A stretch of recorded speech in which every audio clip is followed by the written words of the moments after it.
فَقِنَا عَذَابَ النَّارِ. So Allah protect us from hell punishment. What is the relevance?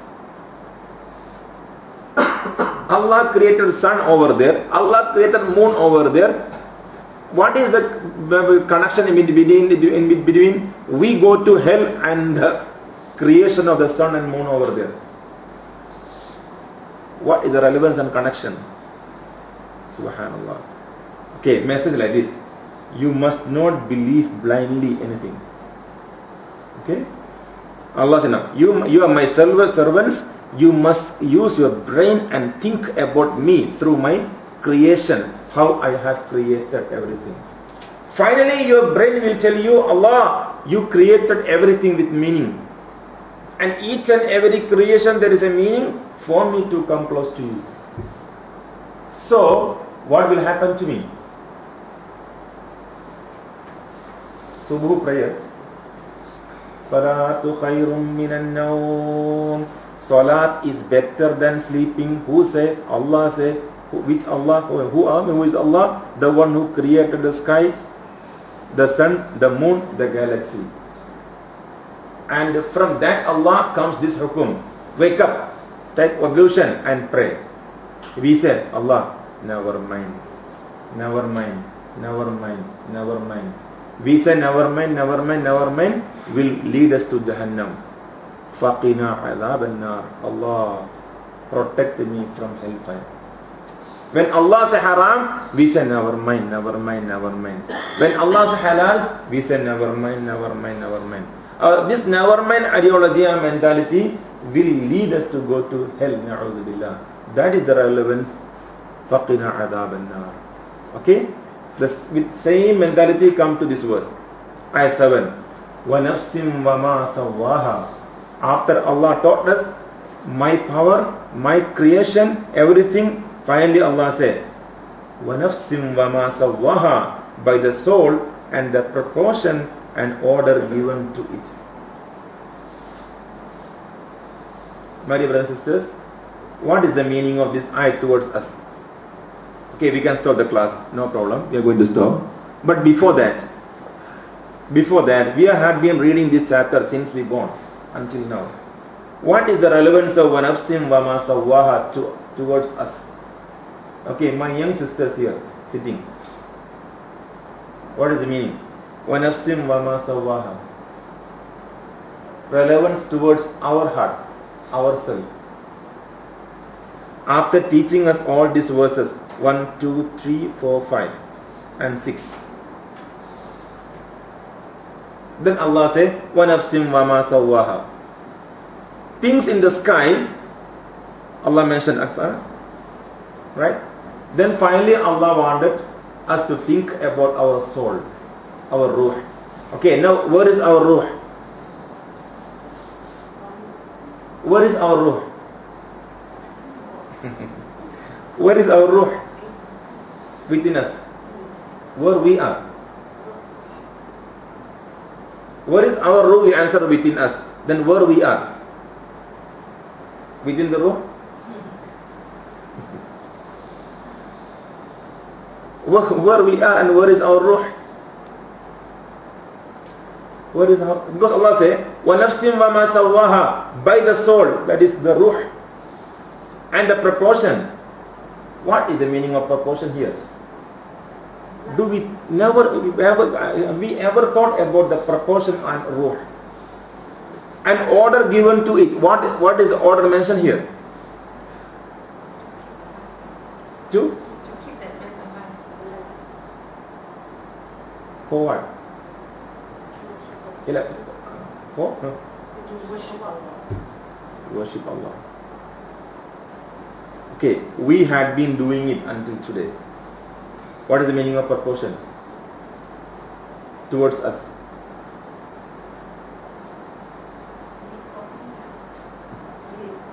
Okay, this is the question and this is the answer we have. It means all of us given ruh, and ruh has two. Ruh is one, but ruh has two sifat, two level, two types. In all this way we can say. One, Ruh Mahmuda, the praised Ruh. Allah praised, Mahmuda. And other one is Ruh Madhmuma, Allah cursed the Ruh. Na'udhu billah. Proportion. All the Ruh are one, وَنَفَخْتُ فِيهِ مِنْ رُوحِي. Allah subhanahu wa ta'ala give Ruh from him, from his side. Allah's Ruh, Allah subhanahu wa ta'ala's possession, Allah's Ruh, Allah subhanahu wa ta'ala give to us.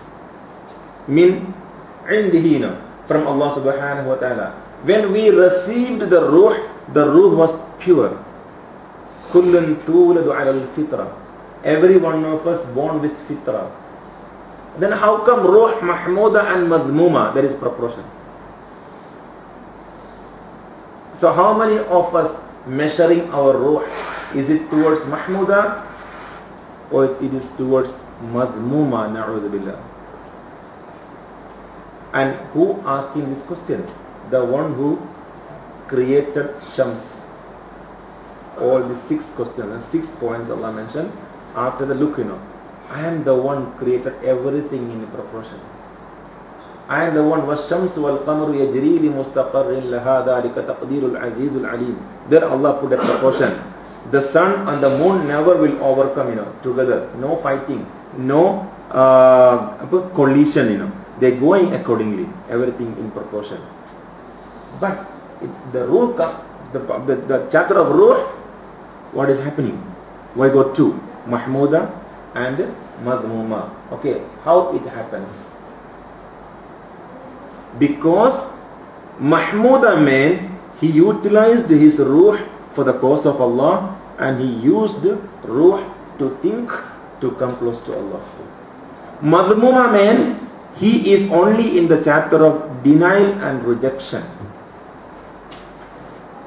Denial. Oh, I don't care. وَيْلٌ لِلْمُصَلِّينَ الَّذِينَ هُمْ عَنْ صَلَاتِهِمْ سَاهُونَ الَّذِينَ هُمْ يُرَاءُونَ. Praying man, Allah says he will go to Jahannam. He has Ruh and he says Usalli lillahi ta'ala. He says, I'm praying for you, Allah. But Allah said this man will go to hell because within him has one Ruh and that Ruh is Madhmuma, na'udhu billah. But in front of us, he's a Mahmuda. But in the proportion of Allah subhanahu wa ta'ala is Madhmuma, na'udhu billah. How to check? Only the individual can check. No one else. Only the individual. He can check.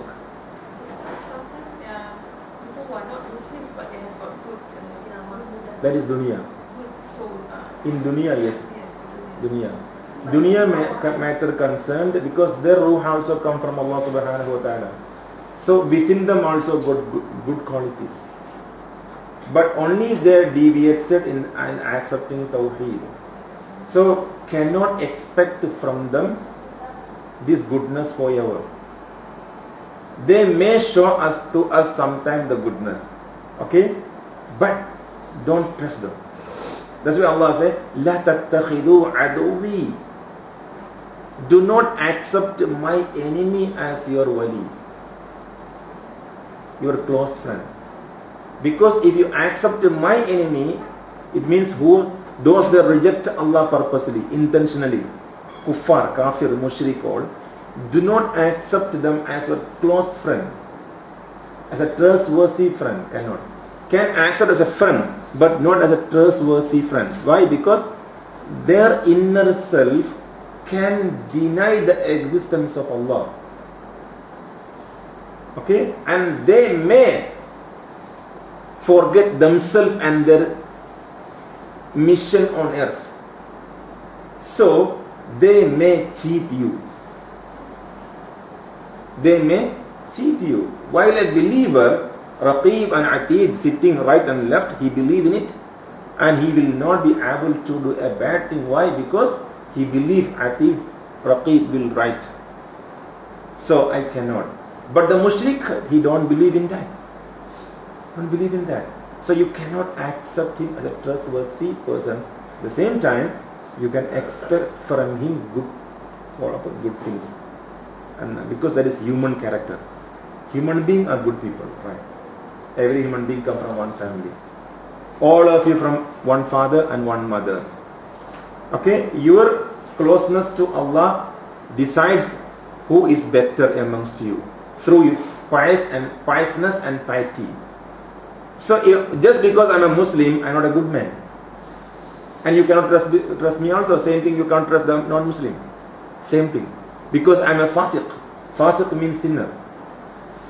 So sinner Muslim is equal to the same character other side. That's why Allah said this man will go to hell even though he is a Muslim. Why? Because sahun wa yura'un. Two things. Sahun and yura'un hablum min Allah. Because he is careless towards Allah's hukum. Sahun. Yura'un, he doing shirk. I am performing the salah, but not for you, Allah. Only lips say, yusalli lillahi ta'ala. But inside the heart, to show the husband, or to show the wife, or to show the imam, or the imam to show the ma'mum. Not for Allah subhanahu wa ta'ala. Yura'un, na'udhu billah. So, your question very relevant. Actually, no. The way within us, we only know. Another person cannot. So, good quality we can expect from good people. They are good in hablum minan nas. But hablum min Allah, they are not good. So they are doing good things for the sake of mankind. They are not doing good things for the sake of God. And when we accept something from the human being, for the sake of those, they are doing things for the sake of good people, for the sake of mankind, they may question you tomorrow. That's why Allah says, do not waste your sadaqah bil manni wal adha. Some people do charity work, good thing, but they will question back. I have done this thing to you, so you must give back to me something. By doing so, we are wasting our sadaqah. Okay, this question will never come from a believer. Why? Because believer do something for the sake of Allah. So we can see, sister, your question is very good, that we can normally people say fardu kifaya we can see from non-Muslims. Fardu ain only we can see among the Muslims today. Because that is because Muslims are not with the Sunnah Rasulullah sallallahu alaihi wasallam.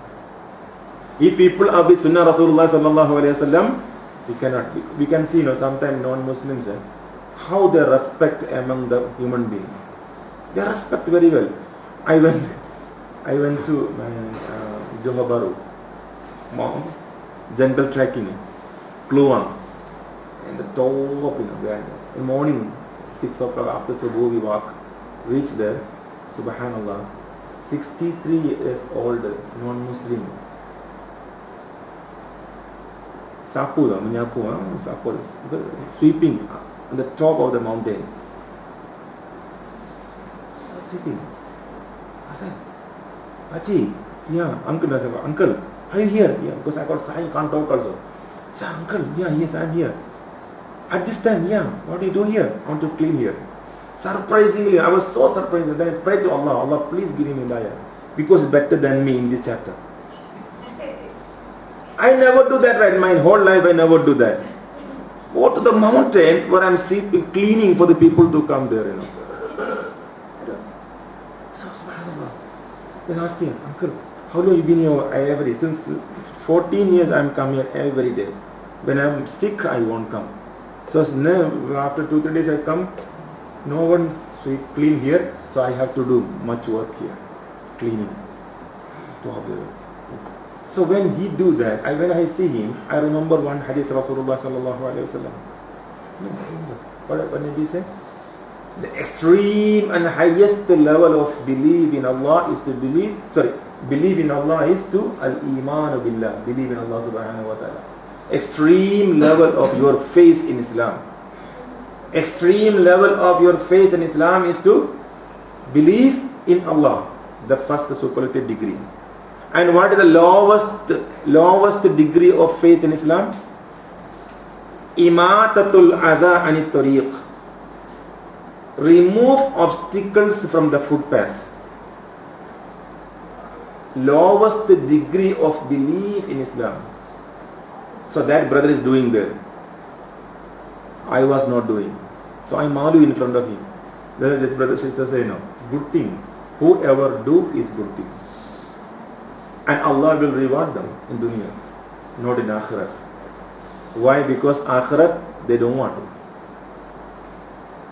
If they are reach Risala Muhammad sallallahu alaihi wasallam, if Islam they don't know, then Allah will not punish them. Right? If they don't know what is Islam all about, Allah will not punish them because no Risala to them.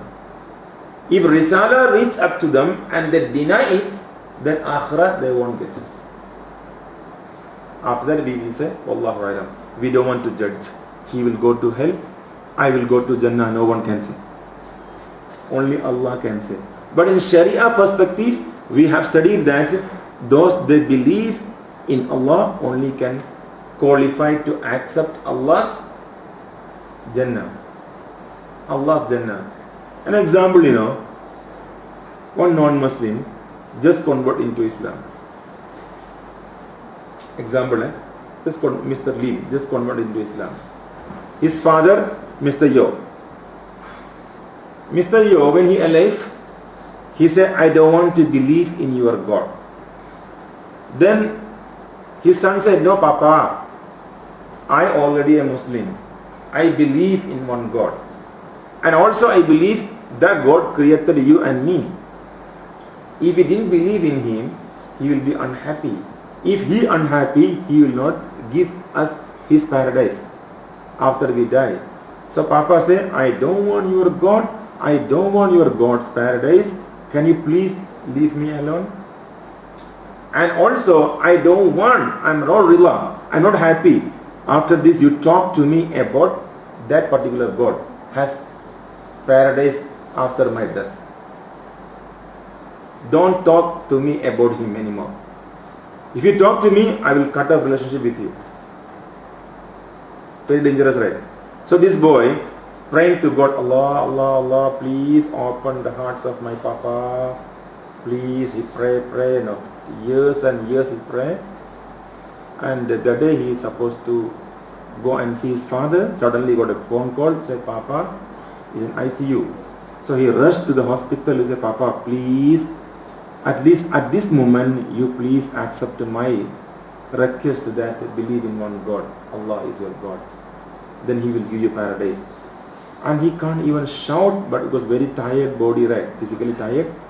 Still he's shouting, if you want to talk to me, this thing, don't come and see me also. Get out.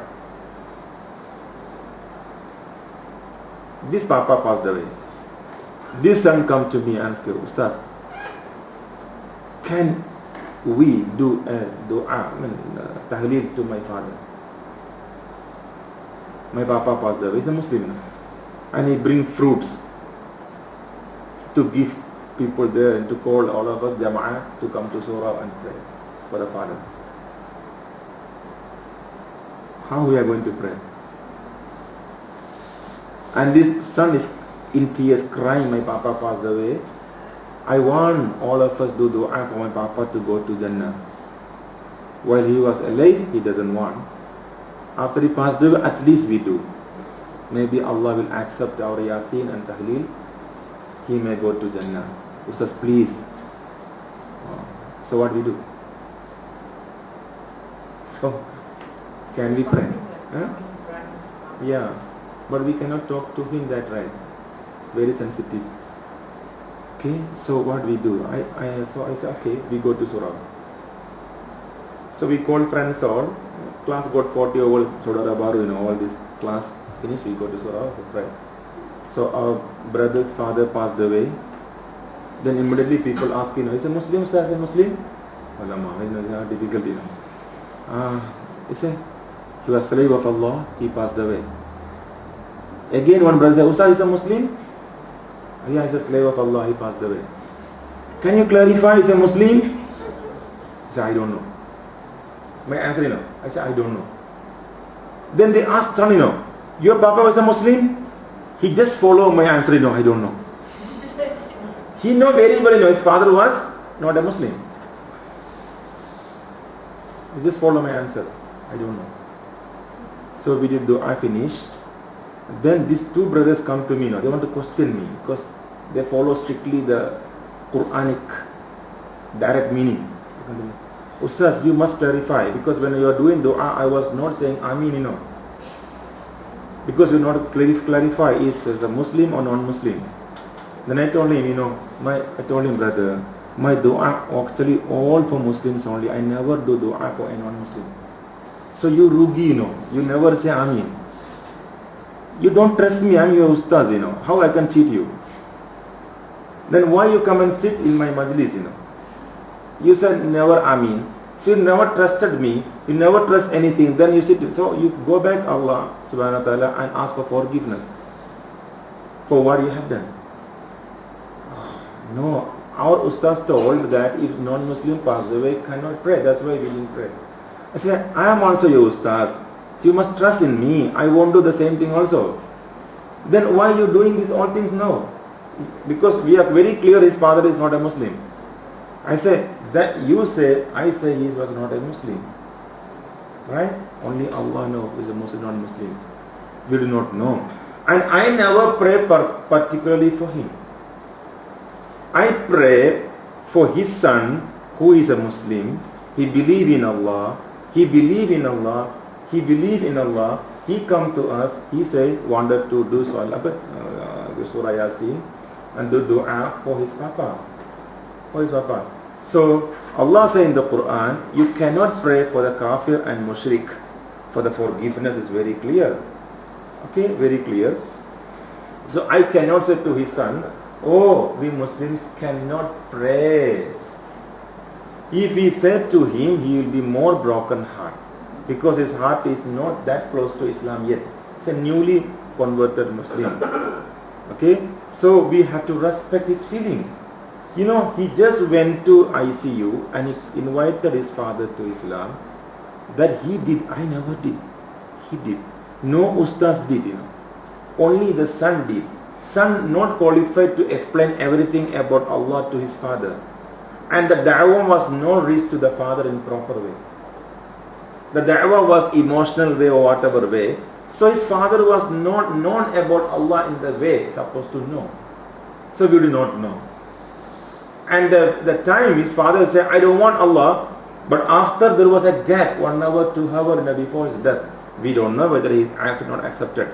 So I don't want to go to that chapter. What I did, I accepted this brother's dua. So we dua for him. Allah, please accept his wish. Allah, please accept his sadaqah. Allah, please accept his dua. This is what I was doing. Is it wrong? Oh, that is not wrong. Okay. So you rugi then. So, okay, now come back to him.